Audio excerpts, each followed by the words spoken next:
بسم الله الرحمن الرحيم والضحى والليل إذا سجى ما ودعك ربك وما قلى وللآخرة خير لك من الأولى ولسوف يعطيك ربك فترضى ألم يجدك يتيما فآوى ووجدك ضالا فهدى ووجدك عائلا فأغنى فأما اليتيم فلا تقهر وأما السائل فلا تنهر وأما بنعمة ربك فحدث. Acara ini sangat tertutup dan kalau bisa tidak ada orang lain yang tahu. Bahkan waiter dan para penjaga pintu, doorman atau office boy atau apapun tidak boleh tahu bahwa seminar ini adalah seminar tentang Yesus. Namanya Yesus Seminar. Tidak ada satu orang muslim pun yang ada di situ. Semua diprakarsai dan dilaksanakan dari dan untuk kalangan atas. Kalangan atas para pemimpin dewan gereja. Baik itu dari Katolik pun ada terbagi dua nanti. Ada yang Katolik Ortodoks Timur dan Katolik yang kita kenal dan Katolik Rooms Katolik atau Katolik Roma yang berbasis di Vatikan. Nah, kalau yang wilayah Katolik Ortodoks Timur itu sekarang ini bukan di Yerusalem pusatnya, justru di Mesir dengan nama lain Coptic Church atau gereja-gereja Koptik. Bergabung mereka lalu datang ke seminar itu. Seminar itu sebetulnya tidak akan saya ketahui sekarang dan bersama para pendeta yang sama seperti saya, yang punya dasar pendidikan teologi. Sebetulnya kita tidak boleh tahu itu. Tapi ada satu hal yang diizinkan Allah terjadi sehingga berita itu bocor. Karena salah seorang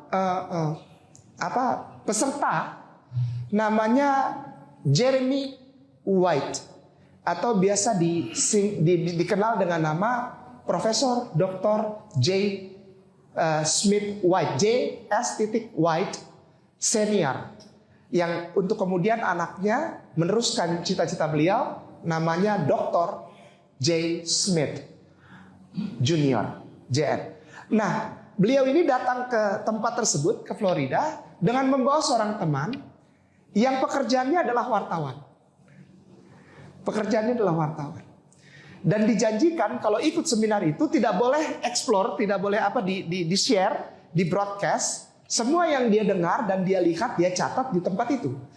Tapi yang namanya wartawan nggak tahan.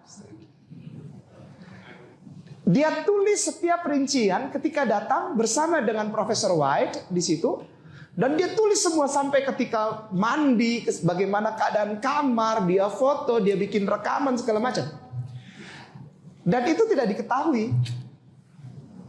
Salah satunya 1985 dengan kejadian seminar ini bahwa sudah ada Amerika punya kamera yang ditaruh di kacamata, yang kacamatanya hitam dan gagangnya tebal, di tengah ini sudah ditaruh. Ternyata tahun itu Amerika sudah punya yang kacamata tapi kecil banget kameranya. Wah, itu luar biasa ya. Kalau mungkin belakangan ini orang baru tahu ada yang ditaruh di topi, ada yang ditaruh di mana untuk ada yang dipakai untuk maksiat gitu kan? Ada kan sekarang ya? Atau para intelijen atau para polisi yang menyelusuri sesuatu hal kasus gitu kan? Nah, ternyata ini dipakai oleh dia. Dipakai menjadi rekaman dan dia sendiri di dalam hatinya pada saat itu dia berjanji bahwa Jesus Seminar akan disebarkan hanya di kalangan gereja saja. Tapi ternyata tidak juga. Semua orang jadi tahu apa itu Jesus Seminar. Jesus Seminar adalah seminar yang inti permasalahan yang menjadi topik adalah temanya, apakah benar Jesus pernah jadi Tuhan? Ini kan lucu. Para petinggi, para orang-orang di atas sana setingkat Monsinyur. Wah, Monsinyur itu udah di atas pendeta ke awang-awang, Ustaz. Udah, pendeta mah jauh di bawah lah. Dia bagaikan langit dan bumi. Dia udah di atas sekali jabatannya. Sampai mengumpulkan orang dari 150, waktu itu ada 42 negara, tapi 150 dewan gereja yang berbeda. Seperti kita tahu di Indonesia ini saja, gereja itu bukan cuma kita tahu ada Kristen dan Katolik. Tidak, Ustaz. Di Indonesia sampai dengan hari ini saja ada 172 macam gereja. Sampai sekarang ini, sampai detik ini 172 macam. Dan setiap jemaat gereja A tidak bisa bergereja di gereja B. Seperti orang Muslim, maghrib kita berhenti di kilometer 5 misalnya, lalu ada tempat peristirahatan, ada masjid, kita sholat bersama-sama. Yang orang dari asal masjid yang berbeda, saya bisa dari sana Jakarta, saya bisa sholat di sini dan nggak ada masalah. Kalau di sana tidak bisa. Gereja itu tidak bisa. Antara gereja Advent saja yang biasa kita dengar di Indonesia ini dengan gereja GPIB misalnya. Saya beberapa saat yang lalu lewat ada tulisan GPIB. Saya bilang ini gereja nih, biru tulisannya. Aduh, arah kemana, ke Pertamina kalau nggak salah. Ada tulisan biru lalu GPIB. Ada gereja di sini. Itu gereja Protestan. Dan gereja Protestan tidak bisa. Misalnya dia mau masuk gereja hari Minggu jam 9 karena dia sudah terlambat setengah 10. Dia lihat ada satu gereja mulainya jam 10 misalnya. Dia tunggu di situ, dia masuk ikut gereja di situ, itu tidak bisa. Dia bisa diusir. Tidak boleh. Jadi jemaah gereja A tidak akan mungkin bergereja di gereja B. Nah, ini dari 150 denominasi gereja yang berbeda, mereka berkumpul untuk saling berbagi pengetahuan dan saling tanya, benar gak sih Yesus itu Tuhan? Padahal dia sudah puluhan tahun, ratusan tahun dah. Udah jadi Monsinyur, artinya yang di atas pendeta, tapi mereka masih berkumpul dan mereka mengeluarkan unek-unek, ini benar gak sih yang kita jalankan? Itu makanya ketika berita ini tersebar, gegerlah orang-orang, sementara orang Muslimnya santai-santai saja. Padahal Jesus Seminar membicarakan siapa itu Yesus, apakah dia manusia atau Tuhan, untuk memberikan pendekatan baru dalam pola misionari, dalam pola pekabaran Injil yang sasarannya sejak awal bukanlah orang, maaf jangan tersinggung, bukan orang Buddha. Orang Buddha bukan sasaran misionari atau kristenisasi, tidak pernah. Kalaupun ada orang Buddha yang jadi Kristen, ya itu ya ngalir aja. Tapi yang dijadikan sasaran untuk dikristenkan adalah orang Islam. Sejak awal tidak pernah ada sasaran lain. Jadi mereka berkumpul ini untuk memastikan ketika aku berhadapan dengan seseorang yang Muslim, antara dia Muslimin atau Muslimah, seorang pria atau wanita Muslim, maka aku punya keyakinan teguh untuk menyampaikan bahwa benar agamamu menyembah batu dan yang benar adalah kami karena kami Yesus adalah Tuhan dan Juru Selamat. Tujuannya itu. Tapi Allah memang luar biasa. Tidak bisa itu dijadikan suatu dasar untuk menyerang umat Islam. Orang Islamnya santai-santai saja. Dan di dalam seminar itu terjadi begitu banyak keputusan dan konklusi, kesimpulan yang mereka kumpulkan sendiri. Dan apa kesimpulannya? Ternyata Yesus bukan Tuhan dan bukan Juru Selamat. Ada begitu banyak, dan dari setiap anak-anak teologi sekarang tahu. Padahal seharusnya nggak boleh. Setiap anak-anak yang sekolah teologi sekarang justru tahu itu. Bahwa Jesus Seminar mengeluarkan kesimpulan sampai dengan 75 poin. 75 poin yang pada dasarnya, garis besarnya, mereka sendiri sebagai Monsinyur, sebagai kepala-kepala dewan gereja, pejabat-pejabat tertinggi gereja, menemukan dan tidak bisa dipaksakan berkesimpulan bahwa Yesus bukan Tuhan dan Juru Selamat. Mereka yang bikin seminar, mereka bikin rahasianya, cari sana di Sorosatto di Florida, tahunnya, tanggalnya mereka tetapkan agar safe gitu, secure dari kebocoran informasi. Dibikin sedemikian rupa, kalaupun ketemu bahwa Yesus bukan Tuhan, dibikin aja. Bila perlu kita rubah Bible. nggak apa-apa. Tapi ternyata tidak ada kekuatan untuk itu, Ustaz.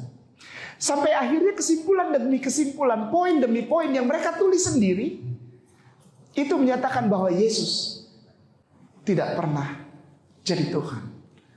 Yesus tidak pernah menebus dosa manusia. Ini saya berani paparkan di hadapan para tuan guruku seperti disertasi saya kepada dosenku. Karena di sini semuanya ilmuwan semua ini. Ini tuan guruku, saya nggak berani macam-macam ini. Udah kartu mati kayak nama, masuk Al-Fatah kartu mati.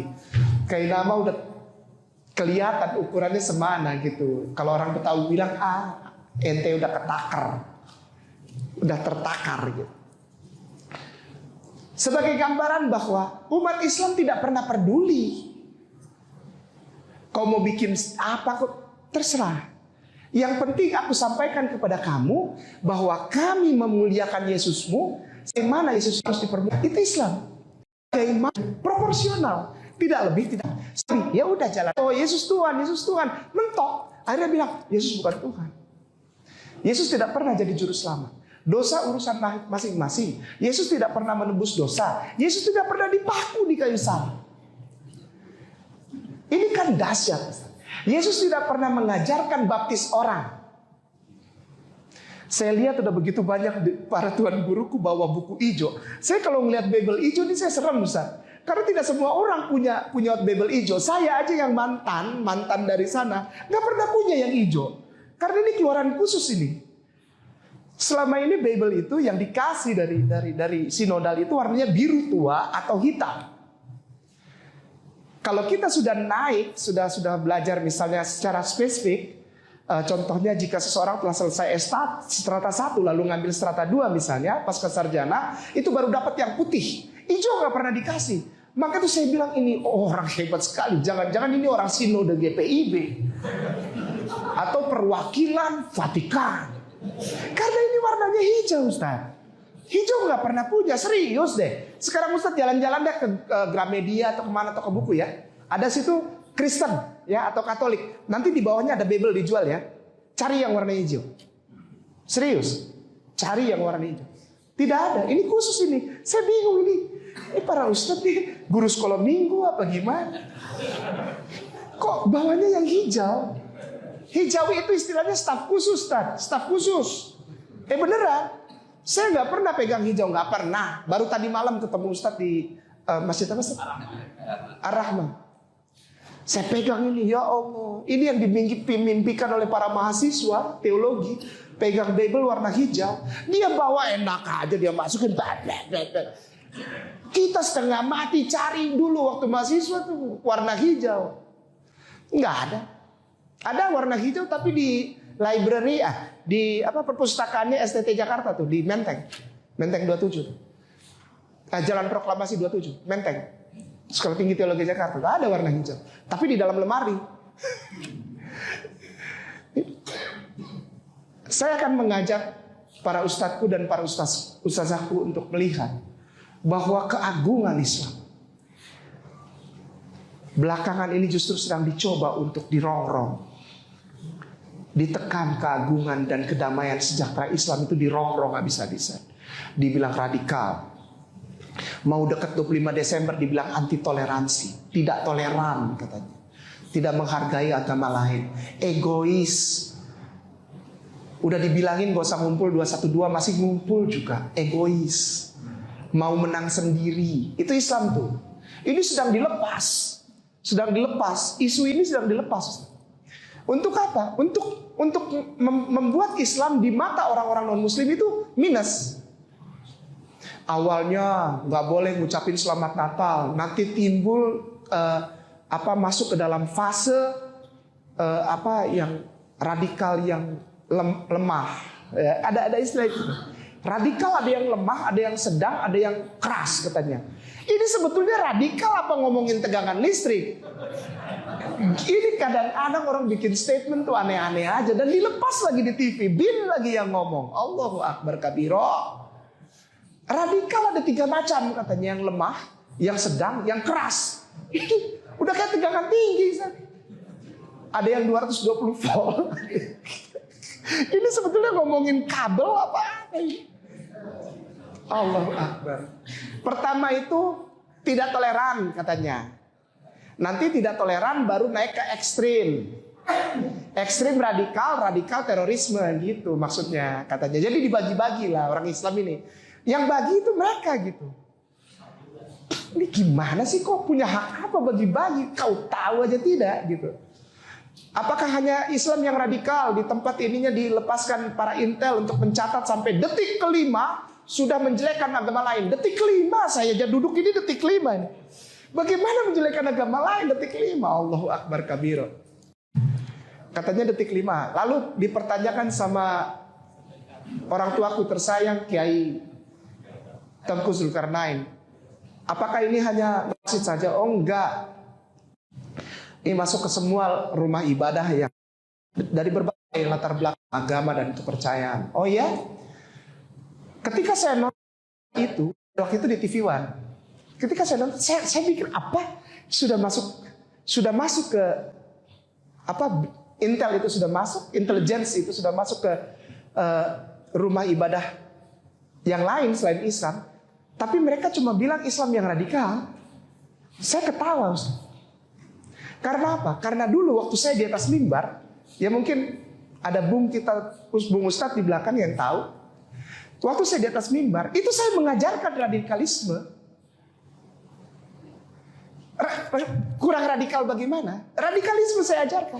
Bahkan diajarkan di dalam rumah ibadah. Ini bukan menghina atau bukan kita jadi bermusuhan apa.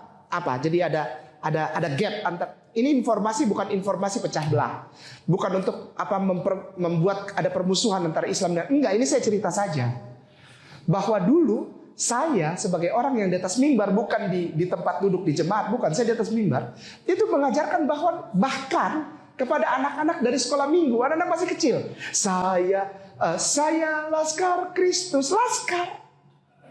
Ada lagunya sampai sekarang dinyanyiin kok. Pernah dengar ya? Saya Laskar Kristus Syakbrak. Saya bukan pasukan berjalan, pasukan berkuda, pasukan menembak. Itu anak kecil nyanyi dari kecil. Aku pasukan, aku Laskar Kristus. Daripada dia potong aku duluan, aku tebas dia duluan. Siapa dia itu? Muslim. Daripada aku ditebas orang ini, ya Ambon kan kejadian kan. Kemakan juga berita itu kan. Padahal Ambon luar biasa. Tapi karena triggernya bagus, saatnya bagus, tepat, dilepas provokasi itu dan dimakan oleh saudaraku tersayang di sana. Waktu itu saya juga ada di sana sih. Masih salib. Masih salib. Kejadian Mardika terjadi, boom, pecah. Gitu. Itu provokasi. Itu provokasi. Itu nggak ada urusannya dengan orang Ambon perang antar agama. Enggak, sama sekali nggak ada. Nggak ada. Ambon itu baku sayang, kapata, baku pela. Kalau ada orang Kristen saja, contoh saya punya kakak ini tersayang, kakakku tersayang, tercinta. Dia marah, kita panggil dia apa? Bapak tua apa tuh? Yalah, paman. Betul, Ustaz, paman. Dia datang dari Pulau Geser dan dia Muslim. Jadi masih ada ikatan keluarga gitu, ikatan pela gitu. Pela gandong. Lalu dia ikut, dia dibawa jalan-jalan di Jakarta, Surabaya, dibawa jalan-jalan lah. Sama kakak saya di Sibung. Lalu pada suatu saat dia gendong anaknya Sibung. Karena Sibung ini angkatan laut, kita lagi jalan menuju Pulau Edam. Dari Priuk Pulau Edam, Kepulauan Seribu, jalan-jalan biasa ke situ. Lalu dia gendong, begitu kita udah lansam, udah buang anchor, kita mau turun ke bawah satu-satu karena kita tidak ada jembatan, tidak ada apa. Ya, dermaga begitu, satu-satu loncat. Nah, beliau ini gendong, saya punya kakak, punya anak. Jadi saya punya keponakan nih laki-laki. Lepas, masuk di air, gitu kan. Wah, anak nangis-nangis gitu. Wah, gitu kan, karena masih kecil, baru 1,5 tahun. Lalu papinya naik dan dia marah-marahin itu. Bapak tuanya. Dia marah-marahin. Udah selesai semua, anak dilap, ke pinggir, anak panas. Panas tinggi. Kita pikir dia telan air laut. Wah, udah langsung pulang aja, pulang. Jadi putar balik pulang, ikut pulang. Sampai di Priuk ada rumah sakit Koja. Kalau yang tahu Tanjung Priuk ada rumah sakit Koja. bawa ke rumah sakit Koja. Dokter bilang ini anak nggak apa-apa, nggak ada air tertelan, jadi nggak ada apa. Panas-panas. Akhirnya telepon papi saya. Papi cuma enteng aja jawab, kau bikin apa dengan kau punya bapak tua? Ale bikin apa dengan ale punya bapak tua? Itu satu. Kau bikin apa? Kaget, saya punya bung. Iya, saya marah antua katanya. Cepat cium dia, selesai sudah. Cari, peluk dia, cium sambil nangis-nangis. Bapak tua ampun beta jua kata kasihan tuh. Tampang Rembo, tampang serem debt collector, tapi hati rinto kalau udah kayak gitu. Dia peluk, dia cium itu semua. Bapak tuh bilang, ya nggak apa-apa, kok marah saya wajar karena anakku jatuh kan. Enggak, saya minta maaf. Sembuh dia di ponakan lah. Papi, periksa nggak apa-apa. Tapi Ambon bisa pecah karena provokasi. Baku sayang di sana sekarang sudah mulai dibangun lagi, bagus lagi. Kita kembali, kenapa saya cerita Ambon? Karena sebetulnya sasarannya adalah memecah umat Islam dari dalam dan dari luar. Jesus Seminar yang saya ceritakan adalah salah satu cara untuk memasukkan paham-paham seperti berikut. Titik 2. Paham seperti berikut. Ada sebagian kalangan umat Islam berposisi, ada kalangan umat Islam yang punya posisi, mengeluarkan statement bahwa mengucapkan selamat Natal itu toleransi. Ketika orang Kristen mengajukan pemahaman iman bahwa Yesus adalah Tuhan Juru Selamat, itu kebenaran. Tapi yang mau dimasukkan pola-pola ini kepada penghulu-penghulu umat Islam. Sasarannya itu Ustaz. Kalau ke jemaah terlalu luas, maka itu sasarannya adalah ada 3. Ini inti sasaran mereka. Yang mereka tanamkan kepada para penghulu agama Islam, Ustaz. Para pemuka-pemuka agama Islam. Apa? Ada keterikatan dengan pendapat membenarkan pendapat demikian. Titik 2. Agama dari langit, agama samawi ada 3. Agama Yahudi, agama Kristen, agama Islam. Kalau diputar boleh nggak? Boleh saja. Agama Islam, agama Kristen, agama Yahudi. Pokoknya pemikiran atau faham atau idea itu kan jadi ideologi ya, Ustaz ya. Jadi isme ya, jadi pemahaman bahwa para penghulu-penghulu Islam di Indonesia sebagai negara yang mayoritasnya Islam mengeluarkan statement dan percaya bahwa ada 3 agama dari langit. Namanya agama samawi. Para ustadzku, mungkin para ustadz yang masih muda-muda merasakan di SD ada buku diajarkan ada 3 agama samawi, benar gak? Selalu itu diulang, bahkan di buku pendidikan nasional, sekolah umum, benar gak? Ini yang masih muda nih, Ustadz pernah belajar ada 3 agama samawi? Nggak pernah dikasih tahu pernah kan? Semua dari kecil dimasukin harus percaya bahwa ada 3 agama samawi, ada 3 agama yang berasal dari langit. Ini pemahaman Kristiani, Ustaz, mohon maaf. Ini pemahaman Kristen. Untuk apa? Untuk melemahkan Islam. Karena Islam tidak pernah percaya ada agama lain selain Islam. Setiap manusia dari lahirnya pun Islam dia. Mau dia besar jadi Katolik, jadi Kristen, jadi Hindu, jadi Buddha, jadi Konfutse, jadi ateis, terserah. Pokoknya semua umat Islam percaya ketika manusia lahir, manusia itu Islam. Islam adanya, fitrah adanya. Tapi mereka paksa itu pelan sekali. Mereka nggak terburu-buru. Ini bedanya ini. Saya kasih tahu bahwa ini bukan main-main. Ini grand design. Wow, udah dari ratusan tahun yang lalu jalanin pelan. Oh, saat ini bisa yang ini, lepas. Bahwa Islam itu teroris. ISIS itu jangan dikira baru-baru aja. Enggak lah, itu grand design, Ustaz. Siapa yang bikin? Orang Islam? Siapa yang paling banyak dibunuh oleh orang ISIS? Orang Islam. Siapa yang pertama mengangkat senjata untuk memerangi ISIS? Orang Islam. Siapa yang mensupport senjata untuk ISIS? Eropa dan Amerika. Kemana sumur-sumur minyak yang diduduki oleh ISIS dijual hasilnya? Kan dia nyerbu nih. Dia nyerbu, Ustaz. Dia nyerbu sumur minyak. Yang ngejaga situ lari gitu misalnya. Dia kuasai. Tapi kan itu masih produksi, Ustaz. Walaupun mentahnya benar-benar mentah dan masih raw materials. Masih bahan mentah betul. Itu dijual secara eceran, Ustaz. Kepada siapa? Amerika. Tapi selalu dibilang kalau Islam macam-macam, ISIS Islam, ISIS Islam. Ini kan namanya ideologi yang dipaksakan, Ustaz. Dan akhirnya bahkan ada orang Islam yang percaya itu. Ini Jesus Seminar. Pemahaman dilepas. Cadar dilarang. Nggak apa-apa ikut orang Muslim ikut pemilihan Miss Universe. Padahal di sana ditelanjangin anak-anak perempuan kita di sana. Enggak, ini untuk yang diperlombakan ini IQ, ya kan? Selalu mereka bilang gitu. Kepandaian. Apa hubungannya kepandaian dengan sesi foto pakai bikini? Hubungannya apa? Otak dengan bikini apa? Dan mereka harus lalui itu. Mereka telanjang itu di sana. Tapi anak-anak Muslim, perempuan Muslim yang mau berangkat Miss Universe, ketika dilarang, marah.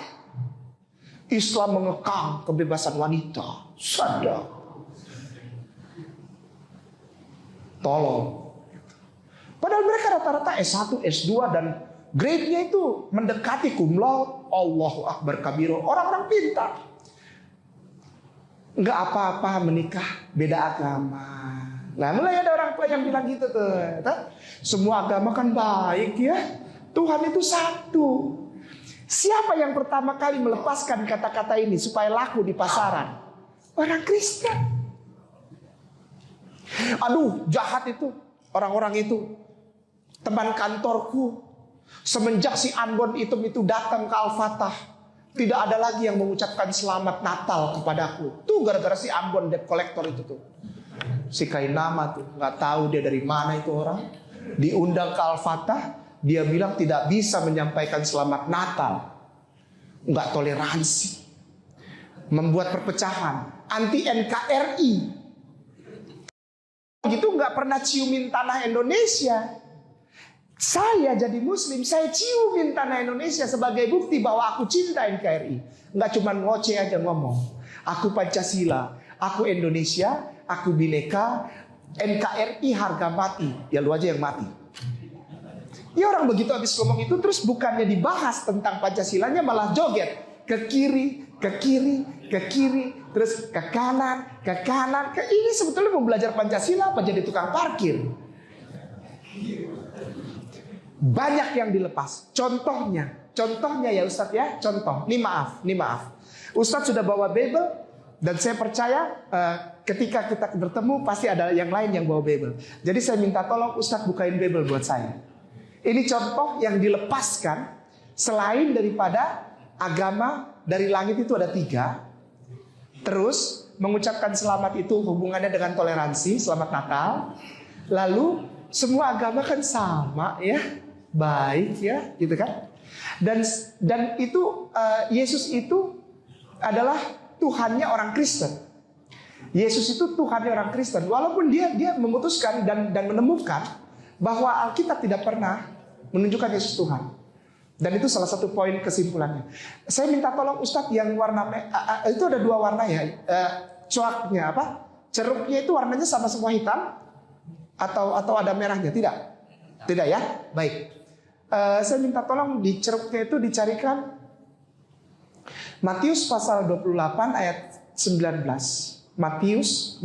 Wih cepet-cepet amat tuh bukanya nih. Wah gawat bener-bener sekolah minggu nih kita nih. Cepet banget. Dapat langsung. Matius pasal 28 ayat 19. Ustadz kalau ada mic boleh minta tolong dibacakan ya. Nah ini bukan berarti pengajian buka Bible. Enggak. Bukan pengajian buka Bible. Ini pembuktian. Ayat 19.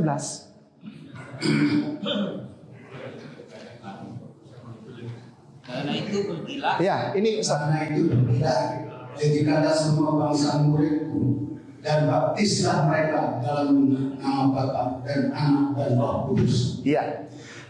Sekali lagi Ustaz, boleh? Maaf sekali lagi. Karena itu pergilah, jadikanlah semua bangsa muridku, dan baptislah mereka dalam nama Bapa dan Anak dan Roh Kudus. Terima kasih Ustaz.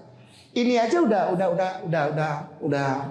beda banget dengan Bible ayat sebelumnya. Gini, ayat ini adalah pertanda bahwa ada pemaksaan untuk membuat Kristen itu jadi agama samawi. Ini dasarnya.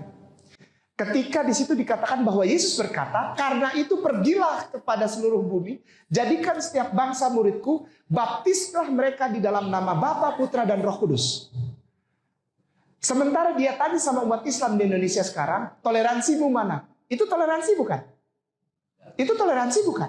Nggak mau tahu caranya apa? Jadikan setiap bangsa muridku, baptis mereka. Celup.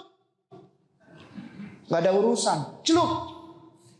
Itu toleransi bukan? Dan ini bukan toleransi. Dan ini ada di dalam Bible yang sebetulnya ayat-ayatnya adalah ayat toleransi. Karena sebetulnya Bible itu isinya Islam. Tidak pernah ada kekristenan, tidak pernah. Tidak pernah ada ayat itu. Ustaz, maaf naik ke atas sedikit ayat 15. Ayat 15. Ayat 15? Iya. Mereka menerima uang itu dan berbuat seperti dipesankan kepada mereka. Maaf Ustaz, mereka menerima apa? Uang. Iya, silakan. Mereka menerima uang dan berbuat seperti yang dipesankan kepada mereka, dan cerita ini tersiar di antara orang Yahudi sampai sekarang ini. Sampai sekarang. Gimana? Cuman beda berapa ayat? 19, di atasnya 15 bilang mereka dikasih uang untuk tulis itu. Bukan saya yang ngomong Bible, jadi jangan marah sama saya. Bible-nya udah kacau balau udah. Di satu sisi bikin pengakuan mereka dikasih uang.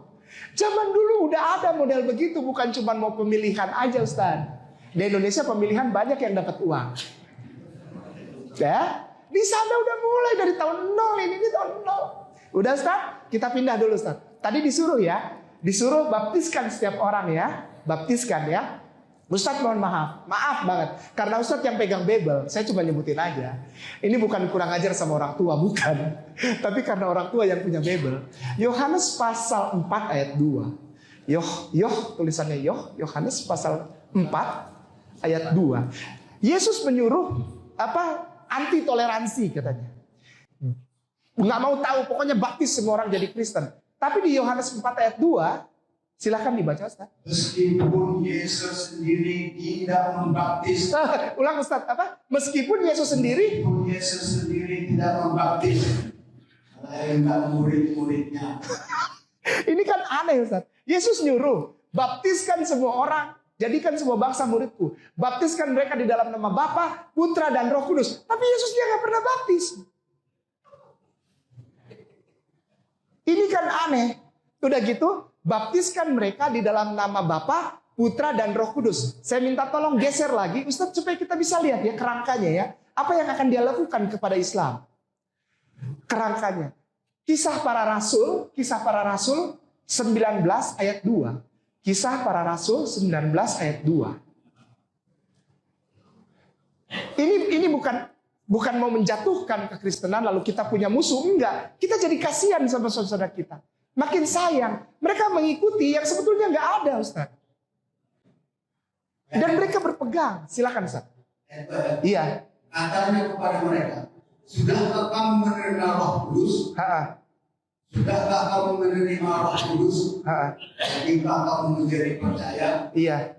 Tetapi mereka menjawab dia, belum. Bahkan kami belum pernah mendengar bahwa ada Roh Kudus. Yesus sendiri tidak pernah tahu apa itu Roh Kudus. 19 ayat 2 Ustaz. 19 ayat 2. Ini gimana sih Ustaz nih? Lalu kita di Indonesia ini dipaksa dengan cara yang pelan sekali setiap saat dibawa pemikirannya bahwa itu agama samawi, agama langit, sejajar dengan Islam. Sejajar nih bagaimana? Bibelnya aja bilang enggak ada agama Kristen. Yesus sudah bilang Roh Kudus apaan? Ini gimana ini? Posisinya gimana ini? Dan banyak orang Islam yang juga termakan.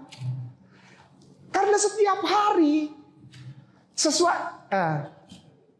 Benjamin Franklin bilang begini, Presiden Amerika. Dia bilang begini, sesuatu kebohongan kalau diulang setiap saat, maka itu akan menjadi kebenaran.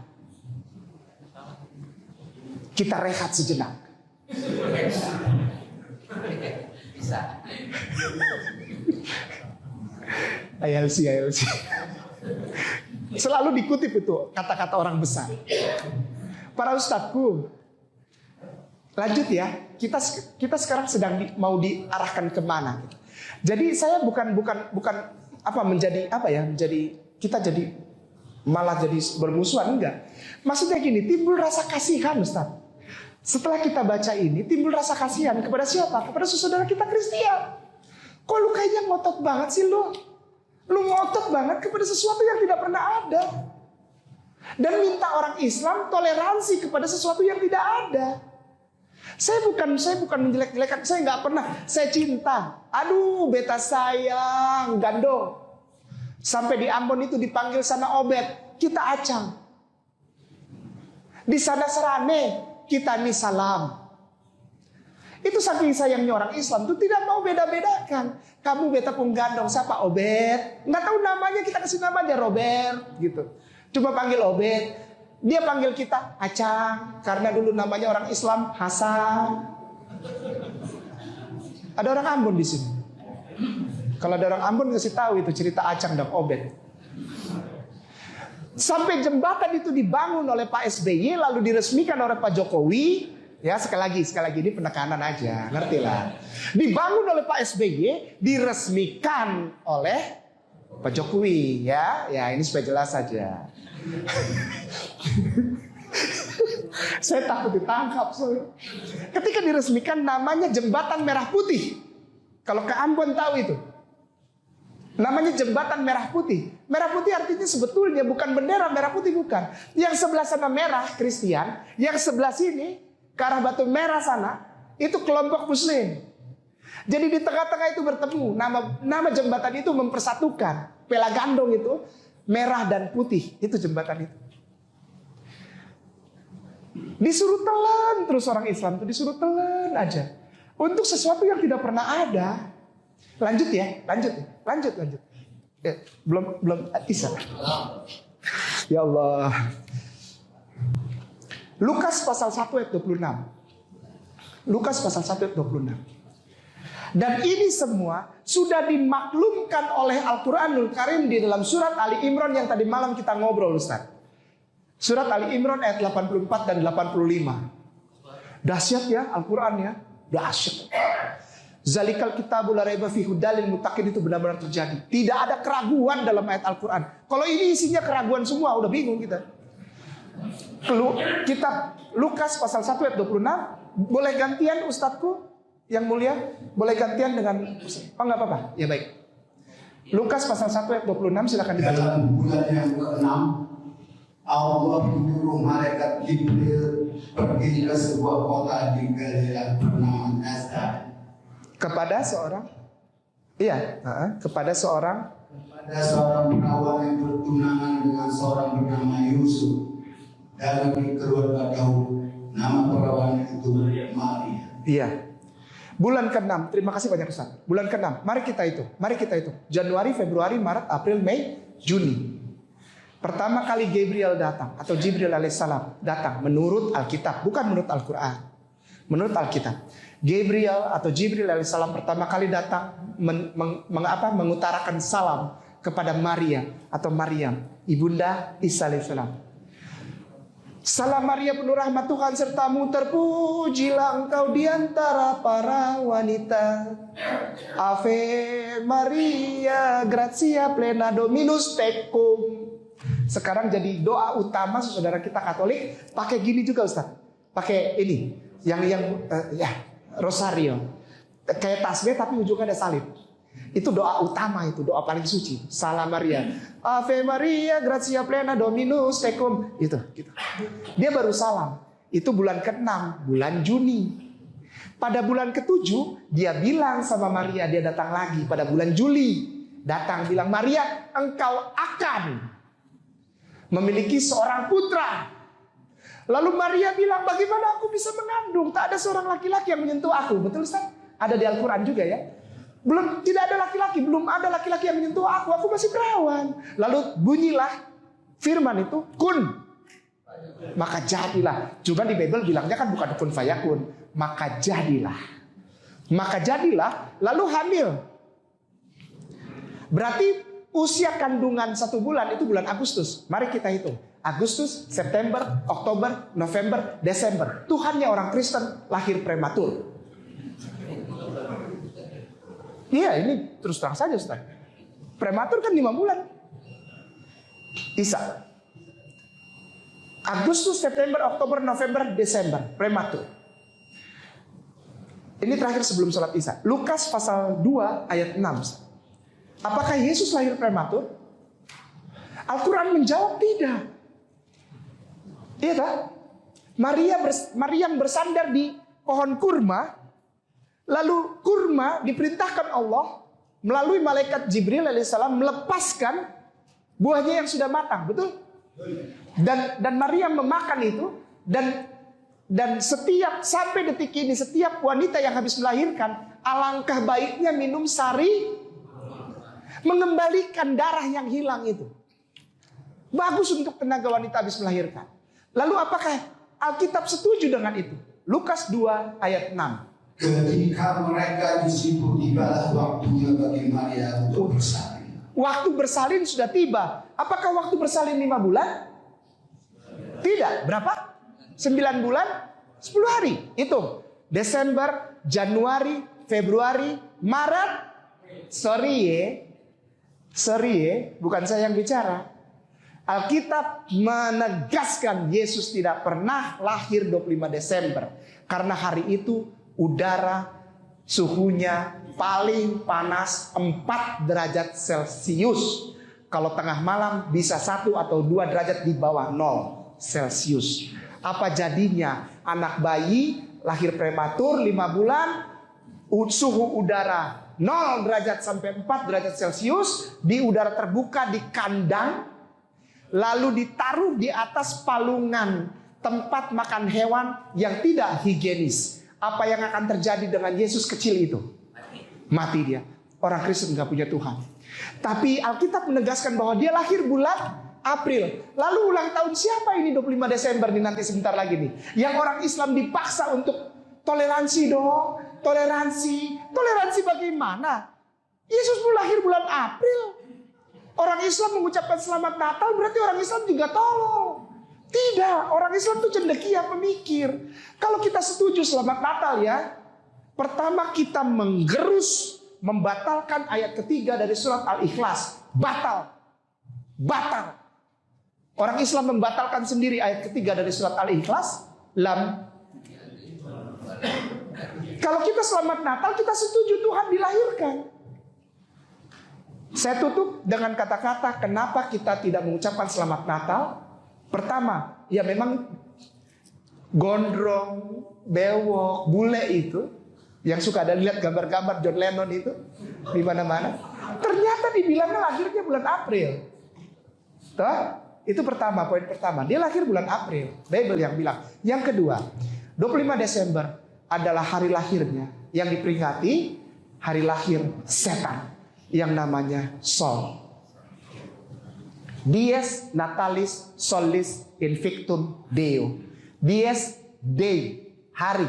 Natalis, birth, born, bear, lahir. Hari lahir. Solis nama setannya, Sol. Invictum, uninfected, immortal, tidak bisa dibunuh, tidak bisa mati, abadi. Ini kata-kata kelima yang bahaya. Dies natalis solis invictum Deo. Dialah Tuhan bagiku. Jadi kalau ada yang masih mau ngucapin, silahkan, saya tidak larang. Mangga juragan, monggo, silahkan. Insya Allah berkenan. Mohon maaf. Nanti kita lihat, pokoknya yang utama adalah sekarang sholat isya dulu. Barakallahu fikum. Billahi taufiq wal hidayah. Assalamualaikum warahmatullahi wabarakatuh.